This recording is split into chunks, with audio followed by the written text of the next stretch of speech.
Hai teman-teman, selamat datang di channel artikel YouTube. Channel pertama cerita Kenshin.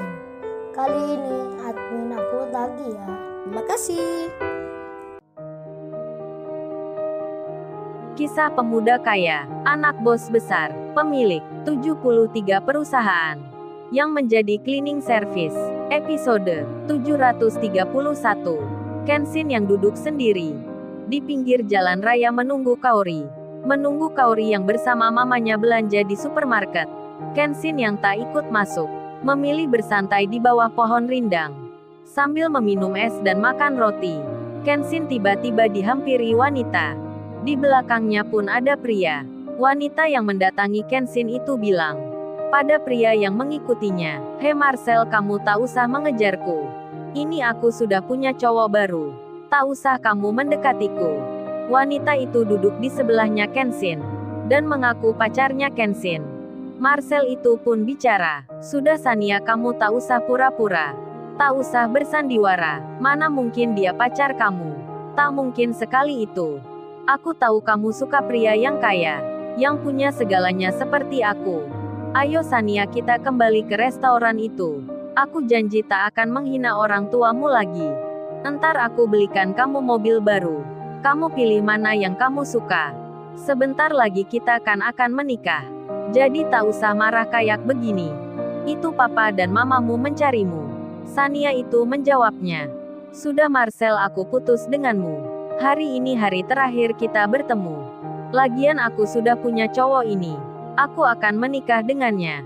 Kamu jangan mengganggu lagi." Marcel pun menjawabnya, "Kamu bercandanya keterlaluan Sania. Orang asing dibilang cowokmu. Bahkan dikata menikah denganmu. Memangnya aku tak tahu sandiwaramu?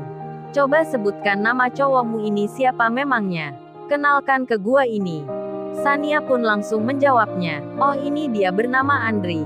Andri Francie. Sayang, ayo ikut aku ke orang tuaku." Sania memanggil Kenshin. Pura-pura akrab saja dirinya. Bahkan dibilang Kenshin cowoknya. Kenshin pun masih terdiam, melihat dua orang yang tak dikenalnya lagi bertengkar di dekatnya. Kenshin diam cuek saja. Tak mau mencampuri urusan orang. Kenshin juga tak membantah wanita ini kalau dibilang pacarnya. Kenshin minum sambil menunggu Kaori. Kemudian datang 5 orang di situ. Mereka langsung menyapa Marcel dengan begitu hormatnya. Rupanya Marcel pengusaha muda yang lagi naik daun usahanya. Banyak pula pegawainya. Dan yang datang ini bawahannya. Setelah itu orang tuanya Sania pun tiba di situ. Mereka dari restoran mendatangi Sania. Mamanya Sania bilang, "Sania, ayo kita pulang. Mama nggak suka lagi di sini." Sania pun menjawabnya, "Iya Mas." Sania juga begitu. Sania sudah putus hubungan dengan Marcel ini. Pernikahan dibatalkan. Kedua orang tua Sania pun sepakat. Karena sudah tahu sifatnya Marcel yang tak baik.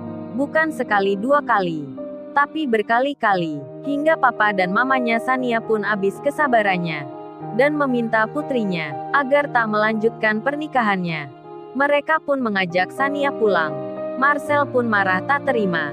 Langsung saja ia bilang, "Kalau gitu Pak Bakri harus membayar hutang saya hari ini. Kalau tidak rumahnya Pak Bakri, tanah dan semua yang dipunya, serta aset perusahaan yang bangkrut itu, saya sita semua besoknya. Hutang 50 miliar 1 tahun jadi 100 miliar. Itu perjanjian yang tertulis di materainya. Di depan notarisnya. Kamu Sania sudah membatalkan pernikahan kita. Sekarang tahu sendiri akibatnya. Miskin-miskin lu sekarang. Kamu minta pacar barumu ini untuk menolongmu. Untuk menolong orang tuamu ini. Membayar hutang-hutangnya ke gua. Ingat 100 miliar harus dilunasi hari ini. Sudah usaha bangkrut pakai berlaga seperti orang kaya. Jadi tahu sendiri akibatnya. Nasi sudah jadi bubur. Lu minta maaf pun aku sudah memutuskan. Hari ini hutang harus dilunasi. Atau semuanya aku sita dan panggilkan polisi. Orang tuamu melakukan penipuan. Biar ditangkap dan dipenjara." Marcel bilang pada bawahannya, "Kalian segera teleponkan Pak Adi, Kapolres yang kemarin itu. Suruh datang ke sini bersama anak buahnya. Agar menangkap Pak Bakri dan istrinya. Kalau perlu Sania kamu ikut juga di penjara. Memangnya hanya kamu saja wanita yang cantik itu? Gua ini orang kaya. Lebih mudah cari wanita. Lu gua ajak nikah malah jual mahal. Ya sekarang nikah aja sama pria miskin yang duduk ini. Minta tolong untuk membayarkan hutang papamu. Minta tolong dirinya untuk membela keluargamu. Apa bisa dia melakukannya itu? Kalau di mimpi baru itu terjadi. Kenshin malah disindir-sindir Marcel. Bahkan secara langsung diremehkan. Kenshin pun masih terdiam. Sania melihat Kenshin, pria yang tak dikenalnya, yang pura-pura dijadikan pacarnya. Memang seperti pemuda tak punya. Bahkan dari tadi tak bicara. Sania mengira Kenshin laki-laki yang tak punya pekerjaan. Lagi duduk di sini memikirkan makan. Papa dan mamanya pun sama. Mengira pemuda ini tak punya. Pak Bakri dan mamanya Sania jadi ketakutan. Bingung, panik, resah dan gelisah. Hutang untuk usahanya yang bangkrut itu ditagih Marcel, calon menantunya yang tak jadi. Sania pun lalu menjawabnya, baiklah, ambil saja semuanya. Gua juga tak sudi untuk menikah denganmu. Sania menangis sambil bicara itu. Papanya Pak Bakri lalu berkata, iya Sania, papa juga mau bilang begitu. Besok kita pulang ke desa saja. Daripada kamu Sania menikah dengan Marcel ini, hidup hanya sekali. Papa dan mama tak tega melihat kamu nanti berumah tangga tapi tak bahagia. Mending dibatalkan saja pernikahanmu itu. Papa dan mama setuju. Biarlah semua diambil Marcel ini. Papa menyesal berhutang dengannya. Marcel pun menjawabnya. Pak Bakri bilang menyesal. Enak saja berkata begitu. Uang gue sudah dihabiskan. Malah tak tahu terima kasih. Oh ya, semua harta Pak Bakri itu. Semuanya tak cukup untuk melunasi hutang 100 miliar itu. Kalau perlu tanah dan rumah di desa, akan saya minta juga. Biar kalian hidup susah, tidur di jalanan, menjadi gelandangan. Ingat ya, saya sudah menelpon polisi. Jangan harap Pak Bakri bisa meninggalkan tempat ini. Sampai nanti dibawa ke kantor polisi. Kalau mau saya maafkan. Pak Bakri dan mamanya Sania harus mencium kaki saya. Baru nanti aku pikirkan, masuk penjara atau tidaknya. Marcel tertawa, menghina papa dan mamanya Sania. Sania pun marah jadinya. Langsung saja dia bilang, Marcel, kamu kurang ajar sekali. Bicaramu tak tahu sopan santun. Berkali-kali sudah menghina papaku.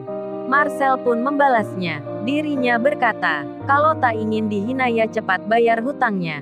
Setelah itu polisi pun datang. Seorang Kapolres bersama anak buahnya tiba. Marcel kemudian bilang, Pak Adi, tolong bawa mereka ini ke penjara. Bapak dan ibu ini sudah menipu saya. Berhutang uang 100 miliar tak mau membayarnya. Jadi masukkan mereka ke jeruji besi. Nanti Pak Kapolres saya beri 1 miliar. Mendengar hal itu Sania ketakutan. Papa dan mamanya pun sama. Karena akan dibawa ke kantor polisi. Di saat itu Kenshin melihatnya. Kenshin yang dari tadi tak bicara, hanya duduk dan mendengarkan. Kenshin pun berdiri melihat Marcel. Marcel pun malah bilang, apa kamu orang miskin, lihat-lihat gua. Apa mau menantang aku orang yang kaya ini? Gue masukkan penjara lu tahu rasa. Apa benar lu pacarnya Sania? Kenshin pun menjawabnya, benar atau tidaknya kamu tak usah tahu itu. Aku tak perlu bicara sama orang amatiran sepertimu. Orang amatiran yang jadi pengusaha. Oh ya Pak Polisi. Lebih baik jangan dilakukan perintah dari orang ini.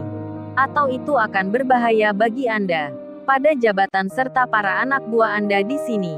Pak Kapolres pun malah berkata, kamu bicara apa anak muda?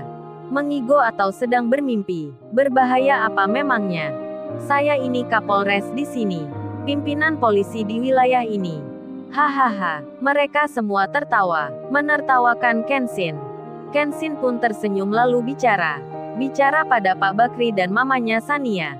Kenshin memperkenalkan dirinya. Oh ya bapak dan ibunya. Nama saya Kenshin. Salam kenal bapak dan ibunya. Oh ya Mbak Sania, salam kenal juga ya. Nama saya tadi bukan Andre Frenzy, tapi Kenshin. Kenshin Himura. Kenshin tersenyum. Kemudian Kenshin melanjutkan bicaranya. Hei kamu yang bernama Marcel. Dari tadi aku mendengarmu bicaramu sombong sekali. Tak sopan pula pada orang tua. Sekarang kamu berurusan dengan saya. Marcel pun menjawabnya, berurusan dengan orang miskin apa untungnya bagiku? Lu bisa apa memangnya? Berjoget jadi topeng monyet. Ayo lakukan kalau bisa di sini. Pak Kapolres pun juga mengancam Kenshin. Lalu, bagaimana kisah selanjutnya? Subscribe channel ini untuk episode berikutnya. Terima kasih. Jangan lupa ya guys, untuk kelanjutan ceritanya ada di artikel YouTube.